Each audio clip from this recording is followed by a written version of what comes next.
So বোলিংটা ভালো হচ্ছে, but batting নিয়ে কিছুটা সংশয় আছে। সাকিব তিনে খেলতে অভ্যস্ত, সাকিব যদি তিনে খেলে এবং ক্যাপ্টেন যদি নিজেকে নিচে নামিয়ে আনে এবং একটা ফ্লোটিং ব্যাটিং পজিশন নেয়, যখন প্রয়োজন হবে তখনই সে নামবে, তাহলে বোধহয় সেটা দলের জন্য ভালো হয়। যেহেতু স্যার আপনি বলছেনই যে বেস্ট 11-এর কথা, এখন সেটা যদি আসলে আপনাকে করতে বলি অ্যাজ এ কোচ, যে আপনি আসলে সাজাবেন কিভাবে? না, কিছুটা সংশয় ছিল এতদিন যে ওপেনটা কাদেরকে দিয়ে আমরা করবো। কিছুদিন আগে আমরা জানতাম যে লিটন দাস এক ওপেনার, আরেকজন ওপেনারকে আমরা খুঁজে পাচ্ছিলাম না। তারপর দেখলাম যে না, লিটন দাসকে দিয়ে হচ্ছে না। পরে আমরা দেখলাম যে না, তানজিম তামিম বেশ কনসিস্টেন্সি দেখাচ্ছে, তার পাশে কে থাকবে, এবং তার পাশে বোধহয় সৌম্যকে দেখলাম 4টা ম্যাচ খেলেছে, তার মধ্যে 2টোতে স্কোর করেছে। আমার এখন এই মুহূর্তে মনে হচ্ছে যে তামিম এবং সৌম্য সরকারি বোধহয় আমাদের ওপেনিং পেয়ার হতে পারে। অধিনায়ক কে নিয়ে বেশ আলাপ আলোচনা চলছে, তার নাম্বার 3-তে খেলা, স্ট্রাইক রেট ইত্যাদি ইত্যাদি ইত্যাদি। আমার ধারণা যে ওই জায়গাটায় কিছুটা আমাদের রানের গতিটা কিছুটা কমে যায়, এটা সত্যি কথা। তো ওই জায়গাটা একটা অপশন হতে পারে যে সাকিব তিনে খেলতে অভ্যস্ত, সাকিব যদি তিনে খেলে এবং ক্যাপ্টেন যদি নিজেকে নিচে নামিয়ে আনে এবং একটা ফ্লোটিং ব্যাটিং পজিশন নেয়, যখন প্রয়োজন হবে তখনই সে নামবে, তাহলে বোধহয় সেটা দলের জন্য ভালো হয়।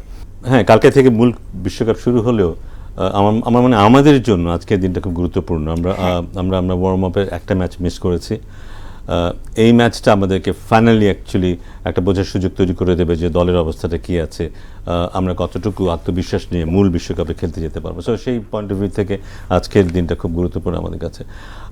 আইপিএল থেকে আসা একটা দল, যারা এখানে সব আইপিএলে দারুণ খেলোয়াড়রা কিন্তু এখানে আছে। তো ওদের লক্ষ্য, ওদের টার্গেট সেট করা, ওরা যে ধরনের ক্রিকেটটা খেলতে চাইবে, আমার ধারণা যে পুরো আইপিএল না হলেও প্রায় আইপিএলের 90% ক্রিকেট ওরা এখানে খেলতে চাইবে, এবং সেটাও যদি করে সেটা একটা বিশাল ব্যাপার হয়ে যাবে কিন্তু যে কোনো বিপক্ষ দলের জন্যই, এবং বাংলাদেশের জন্য আজকের ওয়ার্ম আপ ম্যাচে হয়তো এতটা চাপ দেওয়ার চেষ্টা কেউ করবে না। বাংলাদেশ হয়তো করতে পারে, বাট ভারতে তো এতটা চাপ দেওয়ার চেষ্টা করবে না। ওরা চেষ্টা করবে কন্ডিশনটা বোঝার জন্য, অন্য একটা পরিবেশে আসছে, আবার ভিন্ন ভিন্ন দলের এতদিন ছিল, আইপিএলের ভিন্ন দলে খেলেছে, এখন আবার একটা দলের হয়ে খেলছে।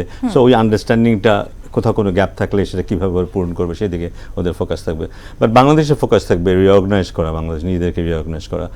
আমি নিশ্চিত নই যে আমাদের দলের ফাইনালি 11টা কী হচ্ছে, এবং আমার ধারণা যে আজকের ম্যাচে আমরা বোধহয় মূল একাদশটাকে দেখতে পাবো।